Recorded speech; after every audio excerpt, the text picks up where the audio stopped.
I'm Jonathan Boggs. I'm the founder and the Minister of Digital Storytelling at Parable Media. You don't have to read all that. Basically, the gist is I started out in computer science at UNCW, got a degree in that with digital arts, and have since gotten my MDiv here at Campbell and my DMin as of like 2 weeks ago. I'm located in the Knightdale area, so kind of central in the general Raleigh area. And then Parable Media, you can scan the QR code if you want to go to our website and learn more about us, but we're basically a nonprofit organization that was created to help churches of all sizes with affordable digital media content. So we do website design, photography, custom video, graphic design, kind of the whole 9 yards with it. So we're always available as a resource if you need it, and we even if you just want to ask a few questions, we're there. So that is us. So we'll start with the purpose of a church website. A church website is the first thing a lot of visitors see now. It should share your story in some way, shape, or form. It should reflect who you are, be a window into who your organization is. So these are the things that I kind of came up with for it. Like I said, it's the new front door of your church. For visitors, no one, for the most part, I'm sure there's some exceptions, but generally nobody's going to go door to door for churches and just stop by on a Sunday without doing any research on them anymore. That just doesn't really happen. The first thing people do nowadays is they go on Google, Bing, whatever search engine of choice they have, and search for churches in their area, and then they go to the website and they look at generally what you believe.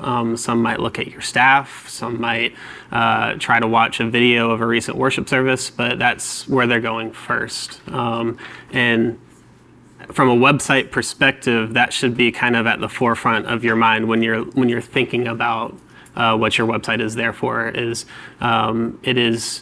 at least the homepage especially, is the first thing that people are going to see of your church. So it should represent who your church is. And it should communicate information that someone trying to figure out who your church is looking for. So 97% of all people search for local organizations online. That's just general organizations. That isn't necessarily a specific stat to churches, but it translates. So if that many people are looking for organizations, they're naturally going to look for churches in the same way. So it also, your website serves as an invitation into your community, or should serve as an invitation in your community. That just means that as the front door of your church, there should be some sort of next step there. That's what the invitation is. So you're not just showing who you are for general knowledge so that people look at it and that's all they do. You want your website to reflect who you are, share your story a little bit, but also invite people to come see for themselves. So one of the most important things about your website is it should effectively communicate your church's identity, ministry, and purpose. Like one of you mentioned, if your church doesn't really have a children's ministry, you shouldn't have children all over your website. We've worked with churches that have a ton of different ministries. So when you go to the ministry page on their website, a lot of the ministries are listed, and when you click on them, they go to their own pages because there's a lot of information to communicate about them. We've worked with other churches that they have 2 or 3 ministries, and you go to their ministry page, there's not enough about each ministry to merit its own page, so it's really just a paragraph below each one. But that's who they are. They're not trying to be someone else. And the moment you try to be someone else on your website, or even who you might want to be on your website, when people look at that and they go to your church and it doesn't match, there's an issue there. And that's when you lose trust, and you probably lose the person. So it's very important for it to be true to who you are currently, not necessarily who you want to be. So your website does have 2 distinct audiences. We talked about the visitors. That's primarily like your homepage, your visitors page, some various other pages. Those are your visitors. Those are the pages they're looking for. But your church website also caters to your membership, the people who are already part of your community as well, because you do communicate information that's relevant to those people as well, which is different from other types of organization websites where a lot of the times it's just people who aren't familiar with the organization trying to learn more. Churches do have that second side of things where it's for people who are very familiar with your organization. So you do have to keep them in mind too. You can't just ignore your own community just to cater to the visitors. There has to be a balance between the two. So when should a website be redesigned then? This is probably the question a lot of y'all are asking. So first, there's the question happens is, are you updating or are you redesigning? That's two completely different things. Updating is more or less giving your website a facelift. You're not doing a lot to change the structure. You're probably not trashing what you have and moving to a different platform or anything like that. You're generally updating text, maybe imagery, maybe colors, logos, different things like that. You're changing them, but the structure of your website more or less will stay the same. A redesign is when all of that goes out the window and you start fresh, because none of it is currently working or it's so old that it just doesn't fit anymore. So that's the question y'all should be asking yourselves to start is our website structure good enough to still fit online with other websites? If so, all I need to do is update some pictures and color schemes and fonts, and that will make it look like a new website. Or does it not work at all? Is the navigation broken? Does the information placement make no sense? Does all of that just need to be wiped out and started fresh? So first, give it the eye test. If it doesn't look like there's any hope for it in today's modern internet, similar to the unnamed one on the right, then it's probably time for a redesign. If you can look at it and you can look past some of the color choices and the pictures and different things like that, and you're like, okay, we could work with this, then you might be able to get by with just updating some of the stuff on it. Second question you should ask is, does it fit your budget? Or put another way, are you being a good steward of your resources? Your church is trusted with the resources of the people who attend your church. You don't want to kind of toss that out flippantly.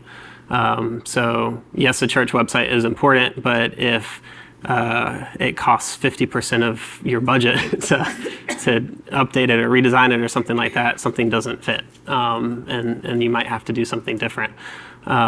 So it is important to ask that monetary question, because there are other options of, yes, there's the higher priced ones, but there's also lower priced options that you can get by with as well. With what you do, is there a certain number that's like sort of that sweet spot? Like if it's 5% of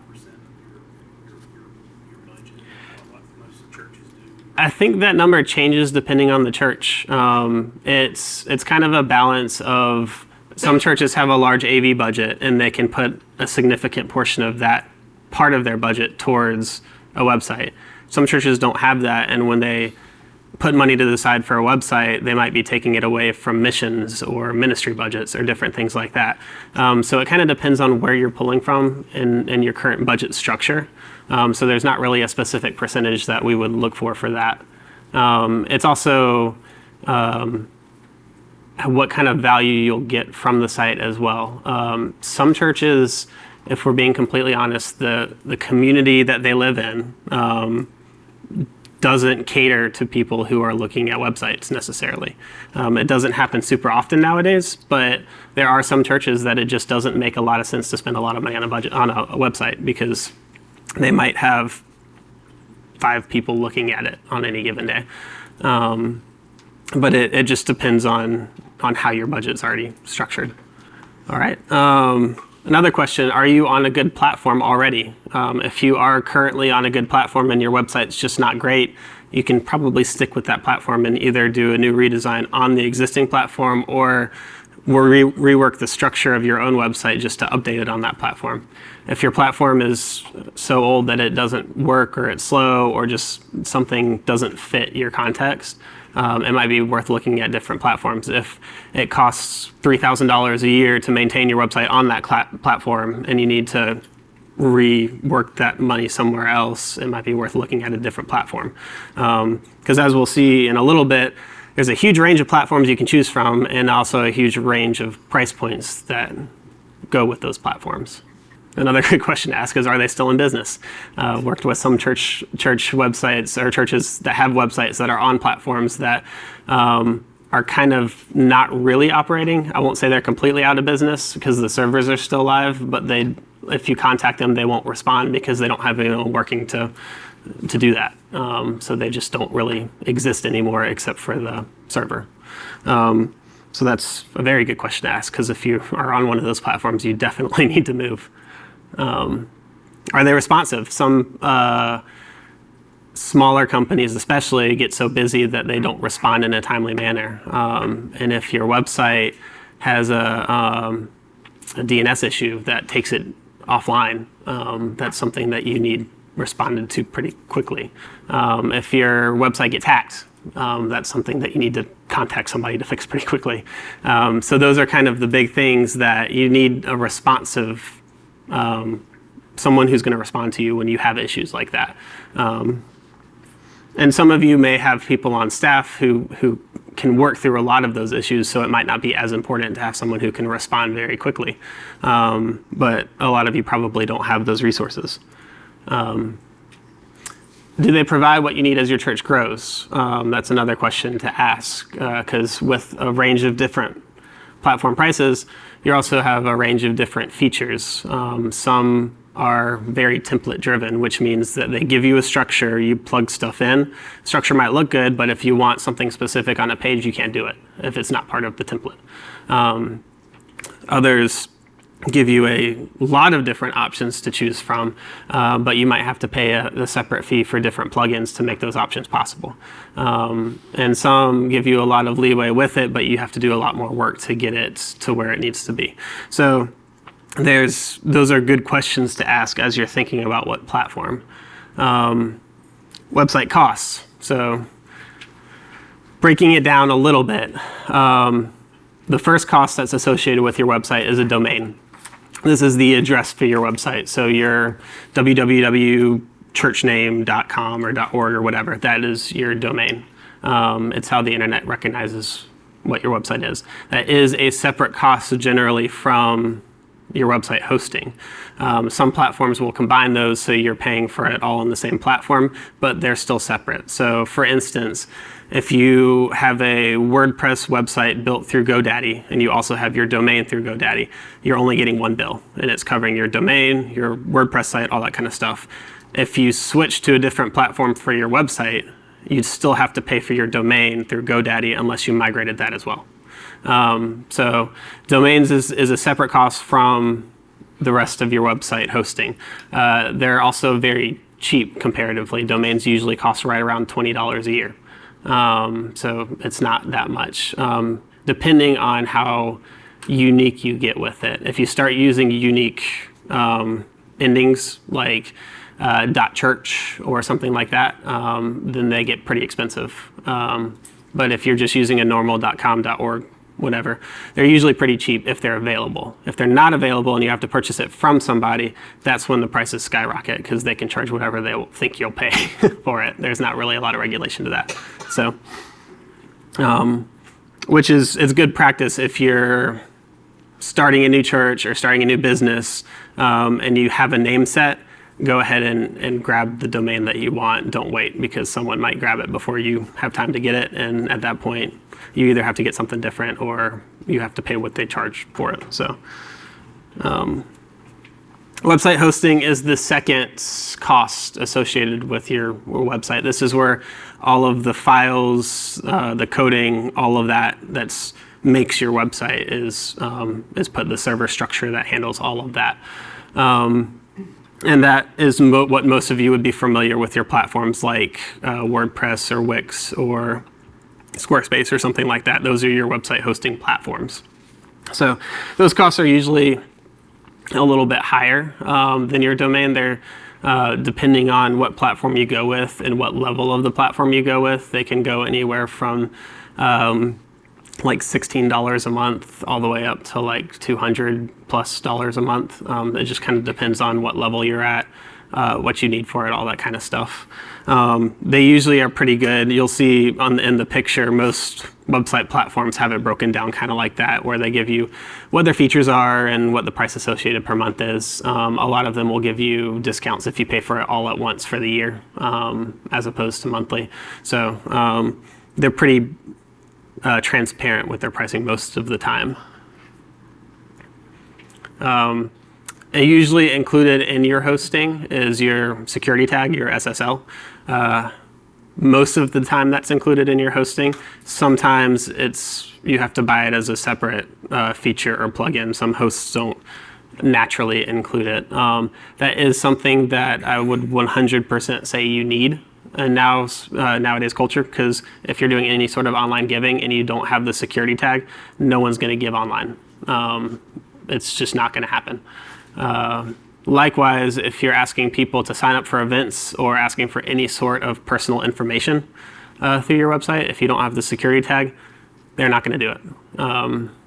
It's just, we're conditioned to seeing, and not just conditioned, for Google Chrome web browser, for instance, if you go to a site without a security tag, you'll get a big warning message before it shows the website that says this is an unsafe website, we're going to redirect you, or you could click down and proceed to it. Most people are going to see that and they're going to be like, oh, this was probably hacked, I'm not going to go. So security tags are very important, whether they're included or you have to pay extra for them. Support is usually a tied-in cost of your website hosting. All of your website hosts have support teams. How responsive they are varies. All of them are going to say they're very responsive, but it's kind of trial and error in that sense of talking to people who have used that platform and have tried to contact support through that platform. And some are very helpful, some are very not helpful. It just kind of, you have to do research to figure that out on the platform that you're trying to look at. But every platform will charge support whether they give it or not. The website builder is another part of this website hosting. They give you the ability to build your website so you don't have to code it. So every platform nowadays has that built in, and it's usually some sort of drag and drop or plug and play or something like that, software that makes it pretty easy to pick it up once you get into it and mess around with it. But it is part of that cost as well. Some are better than others. Some freeze up on you and you have to restart a lot. Some go very smoothly and some don't make any sense. It kind of depends on how your brain works, I guess. I know some people who love WordPress and swear by it. It doesn't make any sense to me. To me, it feels like you're running 3 laps around the church before going in the front door. So, but that's how my brain works. Marketing is usually included in some way, shape, or form. A lot of them will kind of bundle it all together of like you have a newsletter option that you get whether you use it or not. Some will embed some sort of SEO structure, which in a sense can be thought of as marketing. But all of that will also be part of that website hosting. Like I said, SEO is a big part. And just because they are part of the website hosting does not mean they're always included for free. Analytics are usually included in some way, shape, or form in the website. And I think, like I said earlier, they may not all be included naturally. You may have to pay extra for each piece of it, but they all are part of your hosting platform. Additional plugins are sometimes required depending on your platform. WordPress will be notorious for this one, especially. Sometimes if you want to do very specific things on your website, it's going to require a plugin because you can't naturally do it on the current site unless you're coding it or something like that. And most people who are working at churches aren't going to code their whole website. So additional plugins, if you need them, will cost extra. And then sometimes there are non-optional bundles. Most of your church-specific platforms are bad about this one, or good depending on if you value the bundle. They usually throw in something like a church management software or a phone app or something like that is part of what you would have to pay for whether you want it or not. And like I said, if you want those things, they're great, and usually it's cost effective to get them all together like that. If you don't want them, it's hard to justify paying extra for something you're not going to use. Custom design, if you're not designing it yourself and you're paying somebody else to do it, that is an additional cost. So all of these things together kind of make up what you're budgeting for your church for a website. Some of them, most of you will not have all of them as a cost. Most of you will have a portion of these. Like some of you won't have to buy additional plugins depending on your platform or pay for the extra bundle or different things like that. But when you're thinking through your current website and whether you're updating or redesigning website costs, these are kind of the breakdown to begin thinking about what you might need to budget for it. I'm sorry, last one, media content creation. This is your visuals. One of the worst things I see with church websites is they spend a lot of money on the redesign, the structure, and the platform, and they have zero left over for pictures and videos. The pictures and videos, I would argue, are more important than the structure and hosting platform for your website. Those are the things that people see and immediately can see who you are as a church. So they say, I mean, we've all heard a picture says 1,000 words. It's very true in the sense that a very good visual church website is going to be more attractive and effective in communicating a purpose of a church than one that's all text or stock images.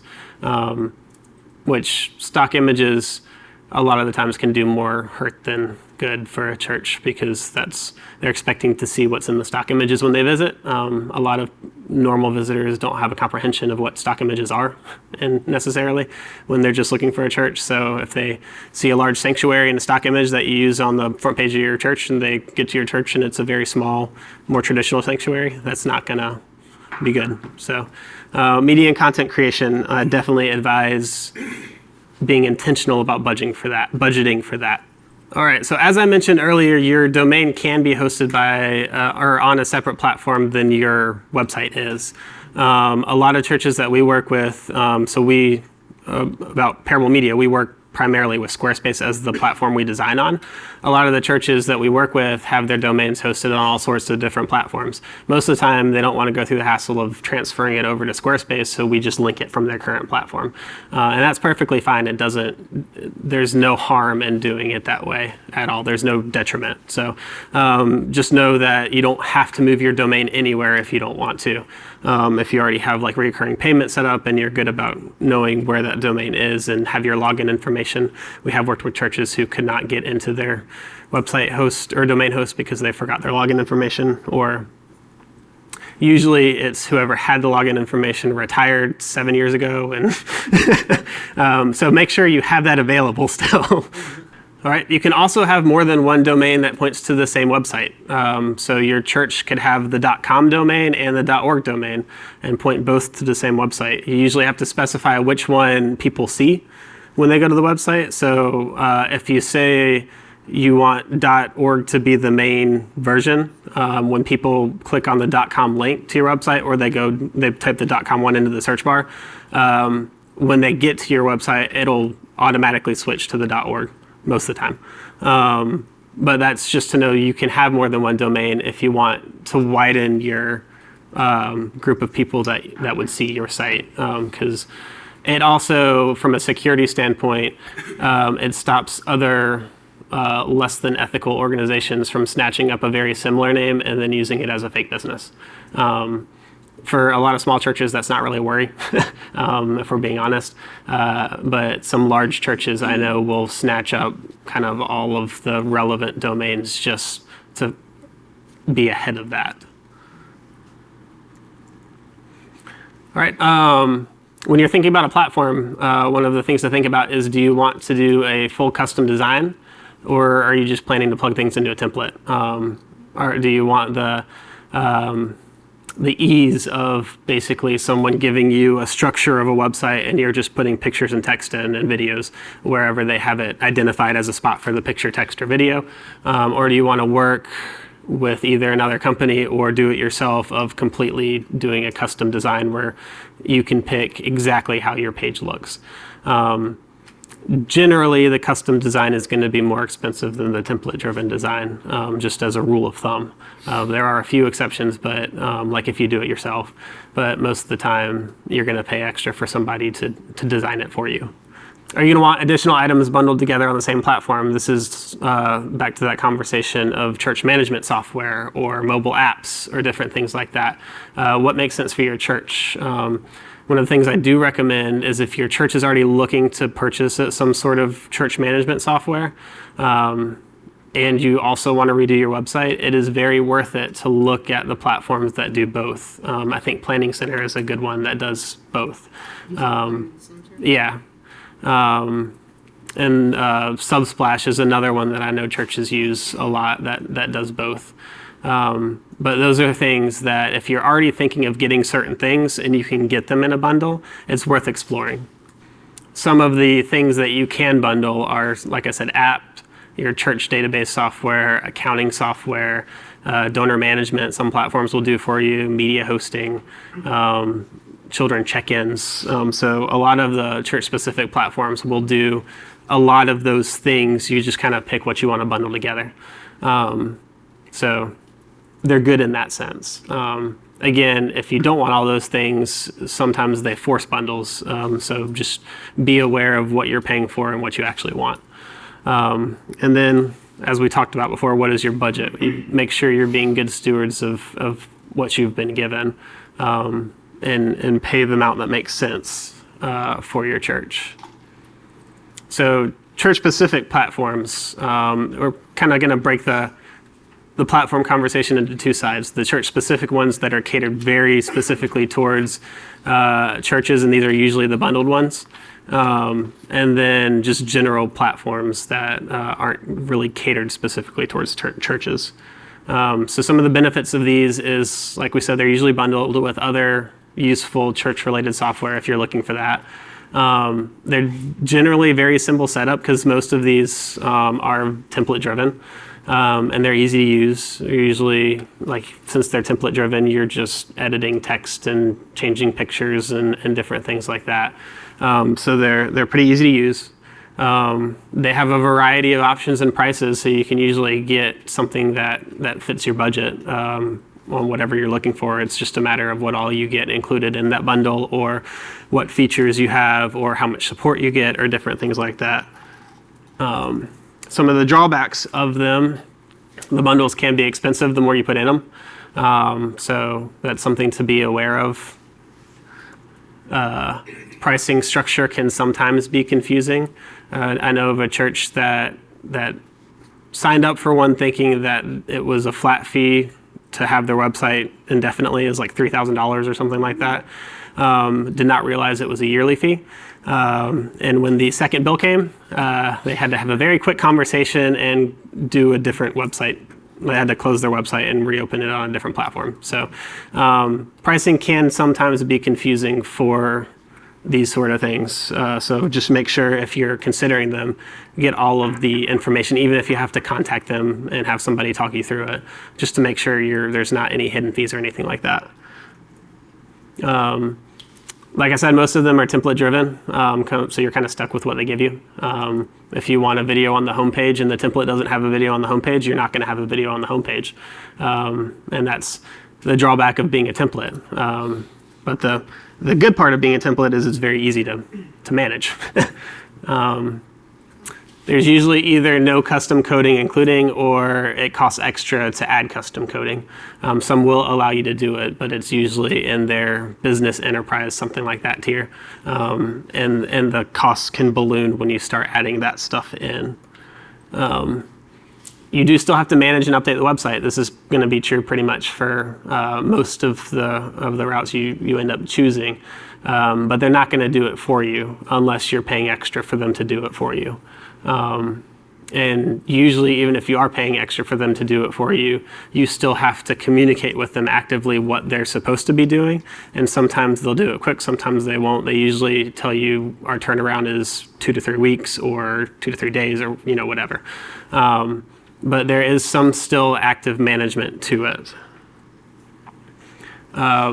You may not have access to make all the changes you need to make. A lot of the times when you're working with either companies or organizations who host it themselves or church-specific website platforms that are basically those geared towards churches, they'll give you a certain type of access that allows you to make basic edits, but they're not going to let you make anything that could change the template or anything like that, so you're not going to have access to the whole back end of your website.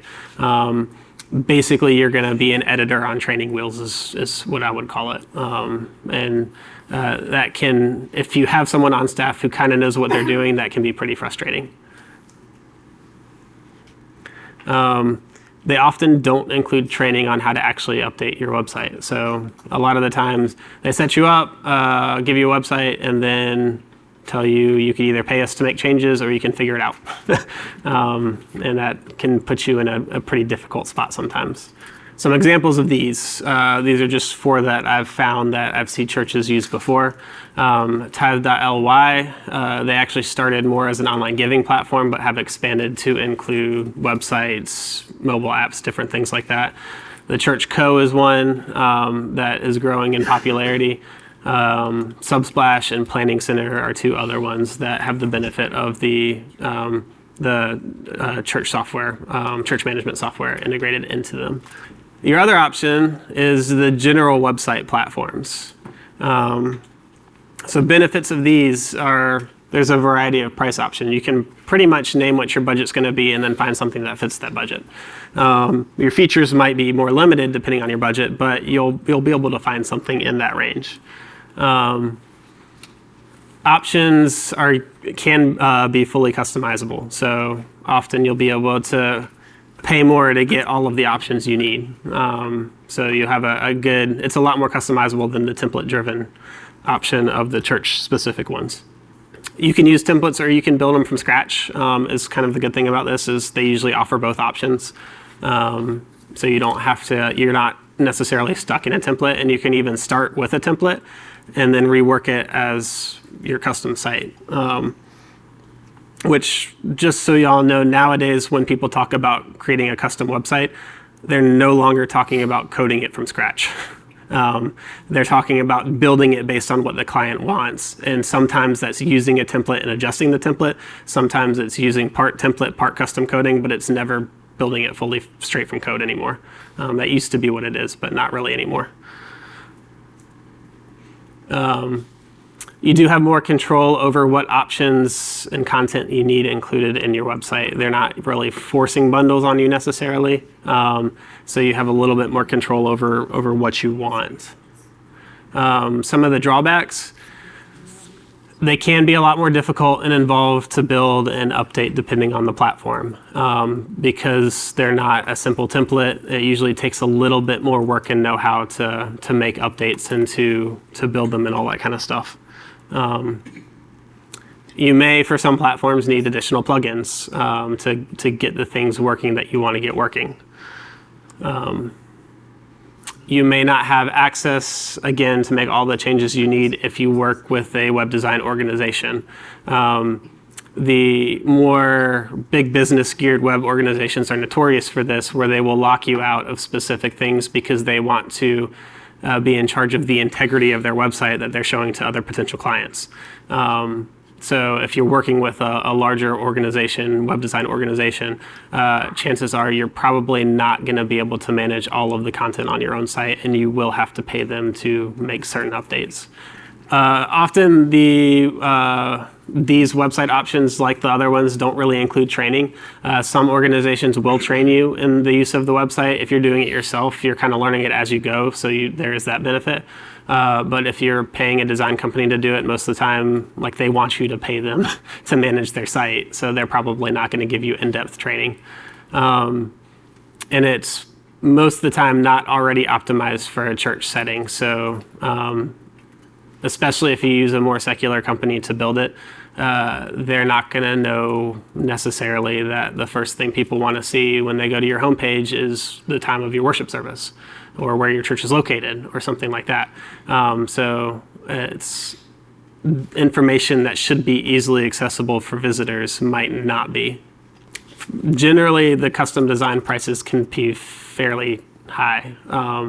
We use a general online website price calculator to compare kind of internally our rates versus other people. And what we have found is for most of the churches that we work with to the scale websites they want, the website, if they pay kind of market rate for website design companies, anywhere from 7,000 to 10,000. So it can be fairly high depending on who you go with.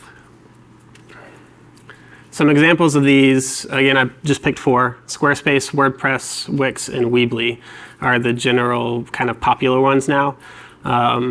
In my experience, the most popular 2 are the Squarespace and WordPress options. Wix and Weebly are a little more limited in what you can do than the other 2. And WordPress gives you a lot more control than any of them. They just are a lot more difficult to work with a lot of the time, just because it can be difficult to understand where all of their stuff is. As I said before, you still need to budget for photography and video content. I'm going to leave this up for a second because, again, very important. A website that is well designed with either stock images or cell phone images is not going to be very attractive to a lot of people. Do yourself a favor, tell the story of your church, share your identity effectively and meaningfully, and budget for photography and video. So since we are in the web design business, I thought it would merit a little bit of a plug, so it won't take too long. But when we do people's websites, we kind of offer full custom website design. That's what we do through Squarespace. We optimize it for Christian churches and Christian organizations. Our team is pretty much all ministers, so we know what people are looking for when they're looking for churches. We make them mobile friendly and responsive, so it scales to most devices. One of the things we'll talk about in a little bit is you're not going to be perfect on every device because there's an infinite number of screen sizes, or nearly infinite number of screen sizes.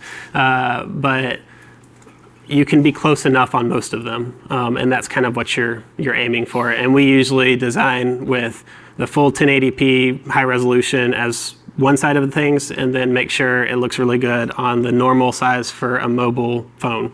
And then everything in between, we try to get close enough. We use very visual design, so we do a lot of pictures, a lot of videos, just try to have that balance between that and text. We can incorporate calendars, live stream, online giving, whatever y'all would need. It works across platforms, so whether you're using Google Chrome, what's the new Internet Explorer, Edge, and different things like that. We use Squarespace, and we actually include the first year and the design cost.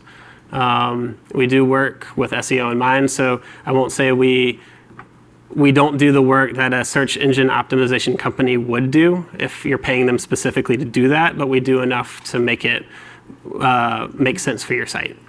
We can bundle with our other services, which would be video, photography, graphic design, those services. So we do offer bundles for that, and we do offer or include website training at the end of the design process. One of our goals is to make sure churches can self-manage if they choose to, so they don't have to come back to us if all they're doing is updating text, or if they feel like they can create pages on their own. By all means, do that. And y'all get full control, all churches we work with get full control of the website when it's completed. You only have to contact us if you want us to do something else. You have full access to doing it yourself. And then pricing is based on total pages, so we kind of offer an outline of how many pages we think is going to be on your website, and we base prices on that. And kind of our standard ones to start you is either 5 or less pages, $750, 6 through 10, 1,250, 11 through 15, 1,750, and we go up by 500 for every 5 pages. So that's what we offer, just as an option. So next we'll move into best practices, and this will be the remainder of this part before we take a quick break. So layout. As we kind of mentioned, relevant information should always be easy to find. The live stream, or an easy link to the live stream so people can actually experience the speaker in the service and all that kind of stuff. Service times, where the church is so they know how to get there. Pictures of what the church looks like, which hopefully would be smiling faces. Your homepage especially is going to look different depending on your church, because there's some information that is kind of applicable to all websites, like your service times, your location, things like that. But some churches, it's more important to feature certain ministries. We worked with a church that missions was so important to them that it made sense for it to be on the homepage in a very prominent location. Other churches, their worship ministry or their music ministry is so important to their identity that it should be on their homepage. The key is identifying kind of the pillars of your church, what makes sense to be featured, and then making the rest of the information that people might want to find very easy to figure out where it is, so that they're not clicking through 17 links. For instance, when I'm looking for a church, I look at the staff because I want to see if they have women in ministry in some way, shape, or form. So if I can't find the staff page after searching pretty heavily for it, then I'm probably not going to consider that church necessarily.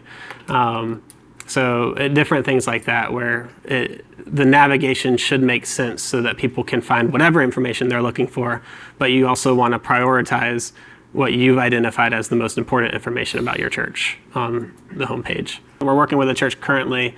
They have kind of an odd worship time. 10:15 is when they meet for Sunday morning worship. The way they have their schedule on their site currently, it shows the most recent events, but the events disappear at a certain time, however far out you are. For them, if you go to their website on Monday or Tuesday, you're not going to see when their worship service starts. It's just not on their homepage. If you go to their website on Wednesday, Thursday, or Friday, you will see it. You have to dig for it, but you will see it. So they've had people regularly show up at 11 at a normal church start time for the area, and be confused as why the worship service was almost over. So it's important to be thinking about those things as you're making your website, because you want all that relevant information to be easy to find. Here's a list of some of the things that we've identified that a lot of people are looking for when they're looking at church websites, visitors especially, kind of some of the big things. The website should reflect your identity. It should look like who you are. As we mentioned before, if someone gets a certain impression from your website and then goes to your church and they don't see it there, there's a level of trust that's lost. And as churches, we want to build trust, not coerce people into coming on a Sunday. So your branding, your style, your community, how your pictures look, all that kind of stuff works to build that and accurately reflect your identity. Use plenty of visuals. People are looking for pictures, videos, different things like that. You don't have to have videos. People like it when you do, but if all you can afford is pictures, then do pictures. People can still see who you are through a picture. They don't have to have a video necessarily. Like I said, high quality photographs or video content if possible. Just a note on the difference between websites and social media. You usually want your higher quality professional visuals to be on your website. Social media is a little bit more forgiving of that. You can use phone content and lower quality stuff because that's kind of giving people like a look. They're already part of your community most of the time when they visit your social media profiles. So it's kind of giving them a look behind the scenes or just kind of a fun way to connect with people. It doesn't have to be for professional quality on social media. But on your website, people are looking for a representation of who you are. And if you have professional quality stuff on your website, you're accurately showing who you are as a church in a way that people can actually see. And it's kind of reflecting like you care about what you look like. And people, when they're looking for a church, they want a church that cares what they look like. So it is very important. Use clear language and calls to action.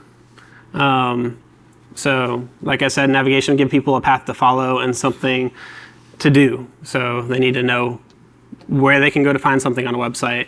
And then you don't want them just to intake information and not have something to do with that information. So that's where your calls to action come from.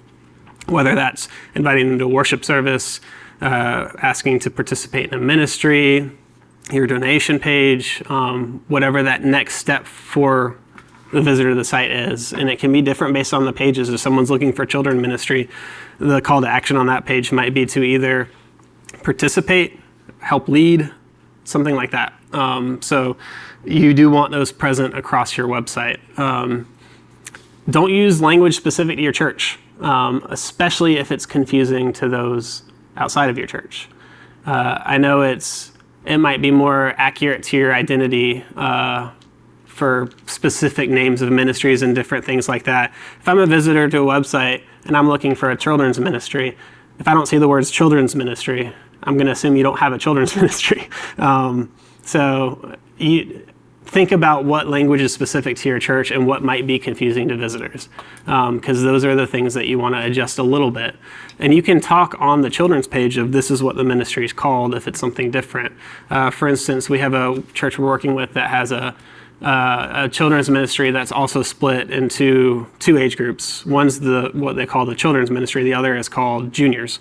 And juniors is, I think, like 3rd through 6th grade or something like that. If I were a visitor looking on their website and they had a page called juniors, I have no idea what that means. So if I have a kid in 5th grade, I'm going to look at the children's ministry page. And if I don't see a 5th grade relevant ministry there, then I'm going to assume that they don't have one.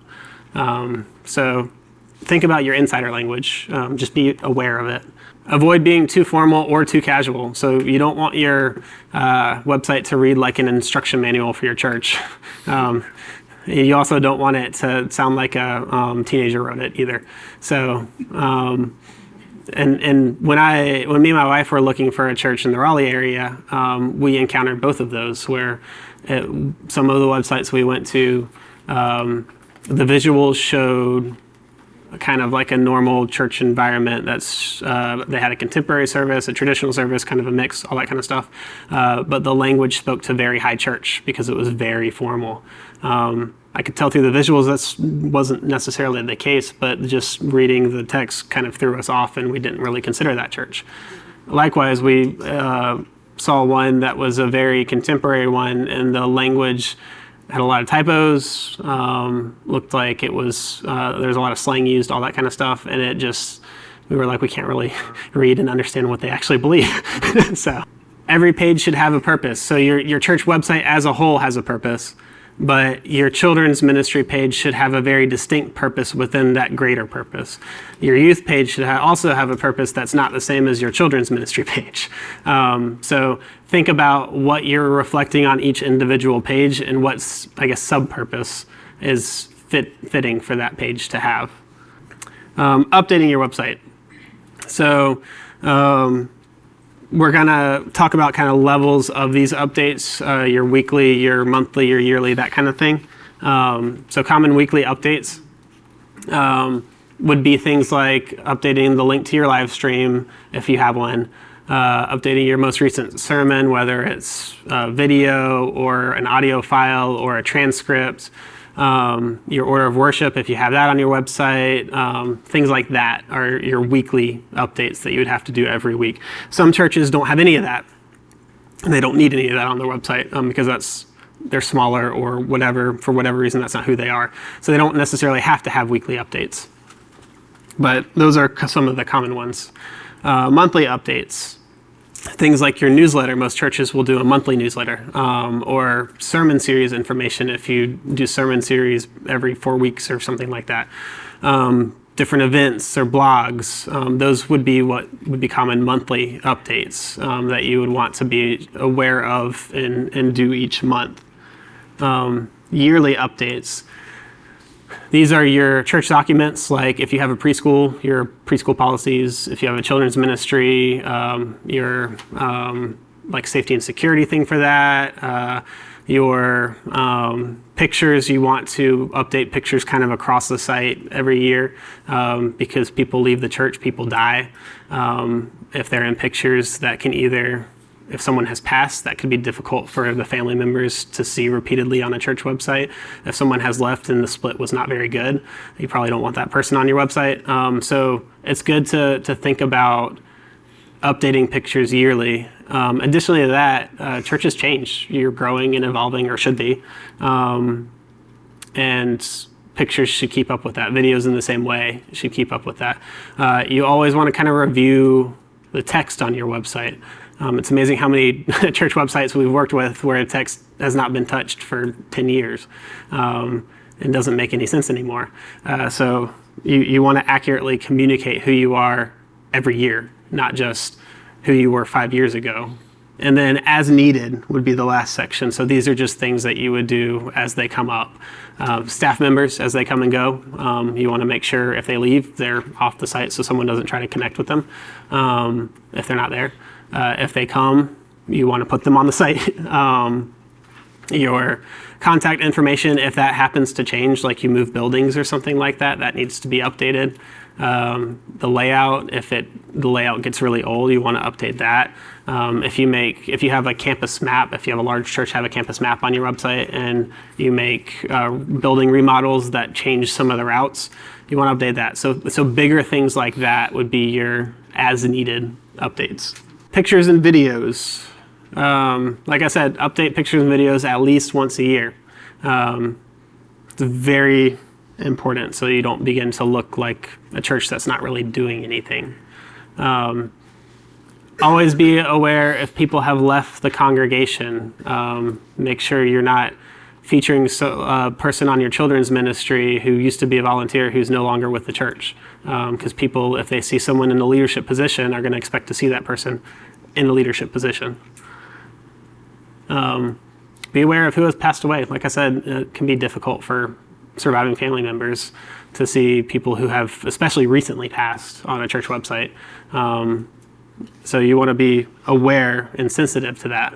If possible, pictures and videos, like I said, should be at a professional level. Sometimes that's not possible. If it's not, do the best you can. It's better to have the visuals, which I think is the next thing. Yeah, low quality is better than nothing. But if you can afford it, go higher quality. Keep your purpose in mind. So your pictures, just like your texts, your videos, should be united for that purpose of communicating the identity of your church.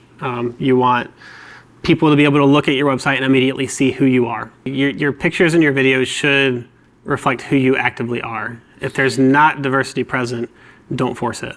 The text that associates them, you can talk about where you want to go with it. So it's smart to address where you currently are, even in the text, but talk about like that's not all you want to be. So that is perfectly fine, and I even encourage that because churches are trying to move into certain directions, and that's a big part of who you are. But you also want to be very clear of who you currently are. Okay. So, because some churches might have.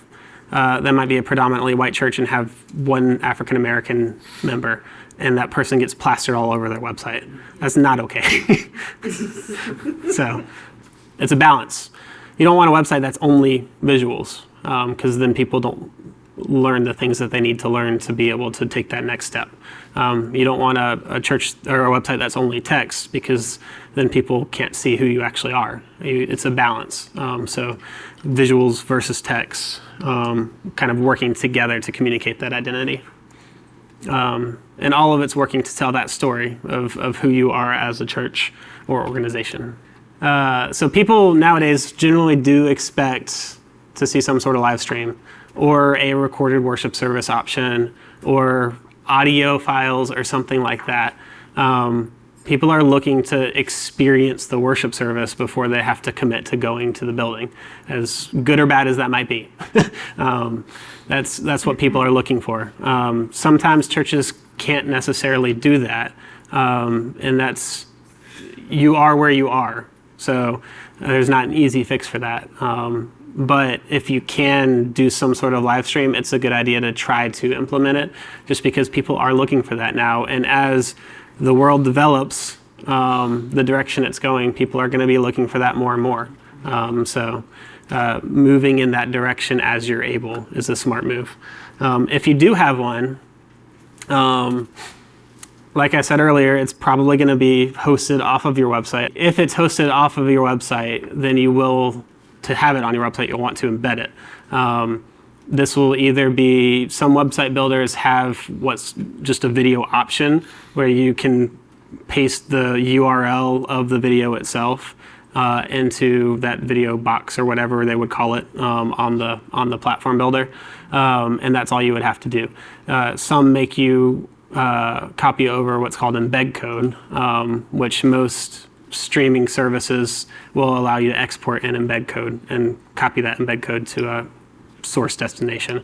So sometimes you'll have to do that. That's a little more in-depth, but it's still not too terrible once you figure it out the first time. It's pretty easy to replicate. But that's generally how it would work. Yes? Question about connecting with the live stream Mhm. audience. So there's several different ways, some better than others. One way that's probably the easiest to get into is someone who's part of your AV team. Their job for that Sunday is communicating, engaging people on the service.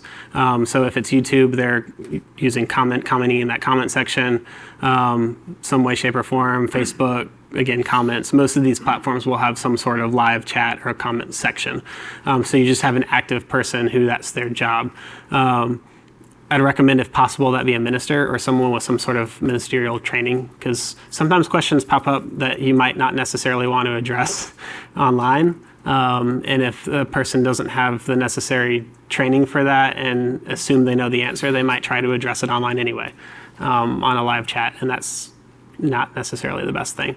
Another option that some churches do if they have a large online presence is they might have a segment of their deacon team or deacon body as their remote or live stream deacon, who it's their job to not just during the service connect, but connect throughout the week, just following up with people and being their deacon, more or less. Other churches will have a minister in that position, like someone on staff specifically to do that, but it's kind of a matter of what the capacity level is at your church. I do think it's a smart idea to have someone engage if possible.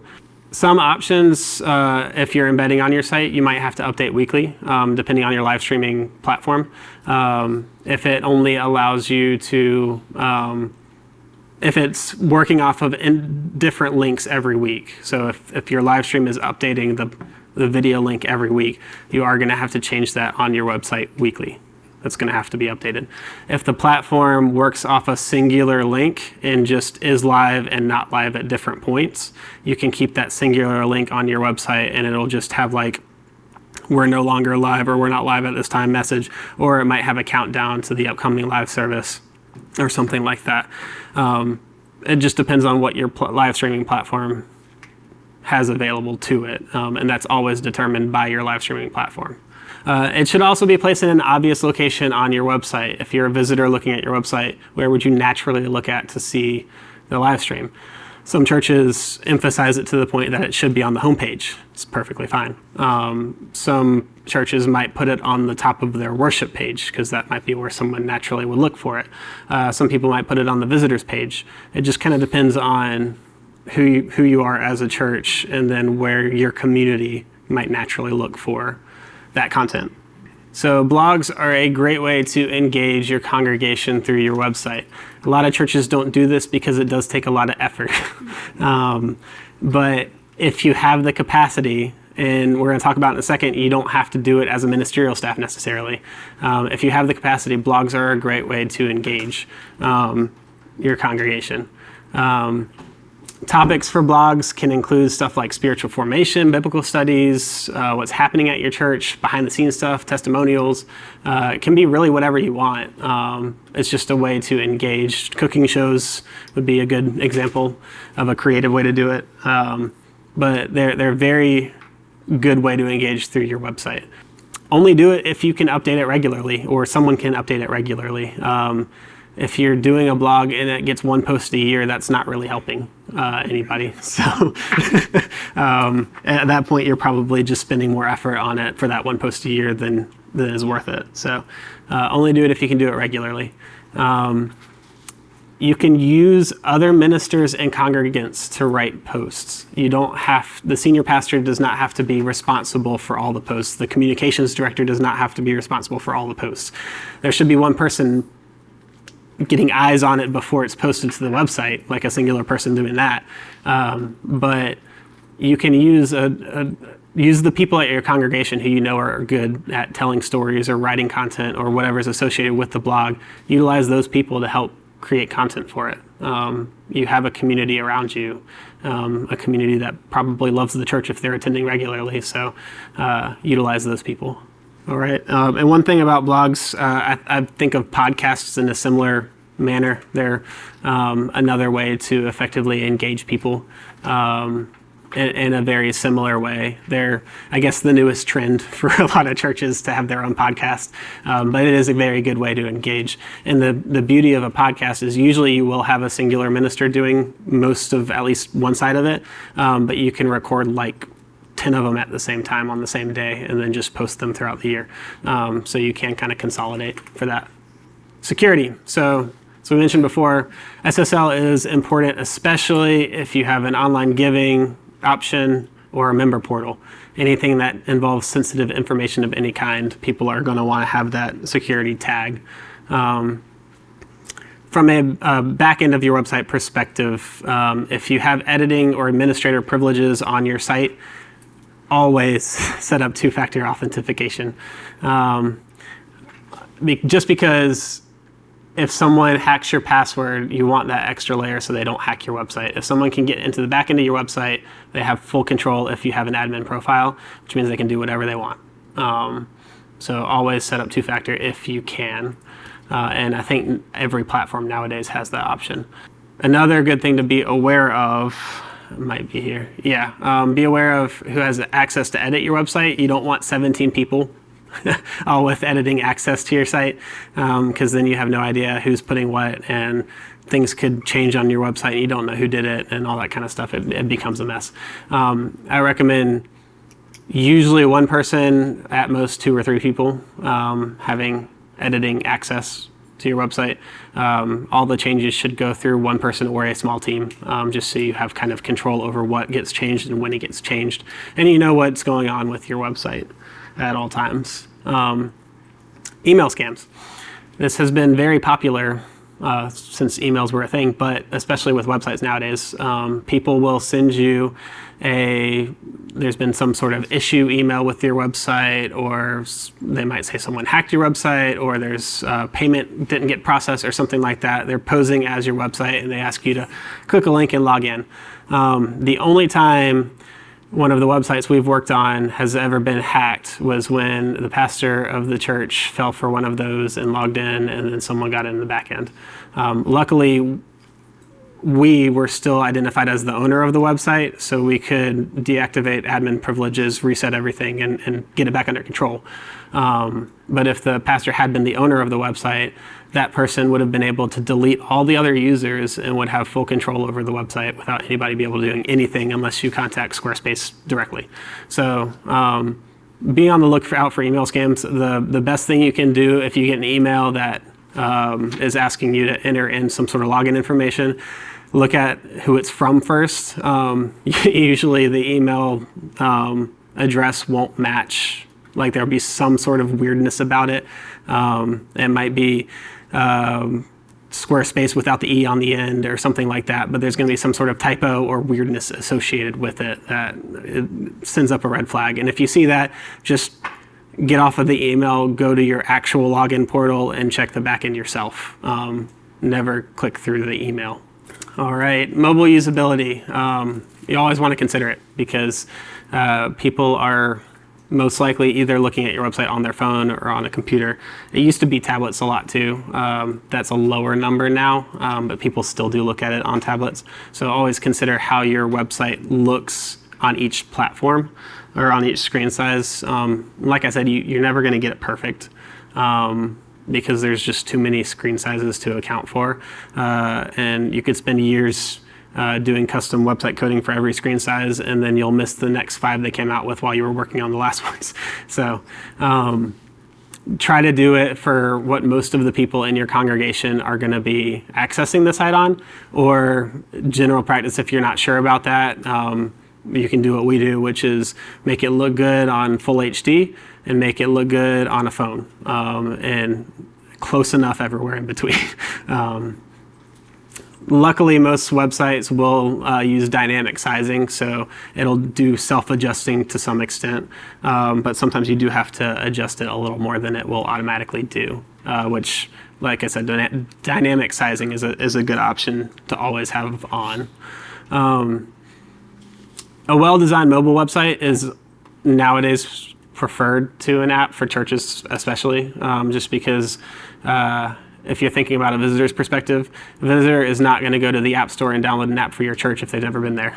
They're going to go to your website on their phone. So you want your mobile website to look really good from that perspective. Members might be more likely to go to a mobile app, but even you're only going to get a partial amount of your membership. So mobile apps, if you use them, I would recommend doing things like sermon notes or more like member-specific stuff, because that's who's going to be using it if you need that as an option.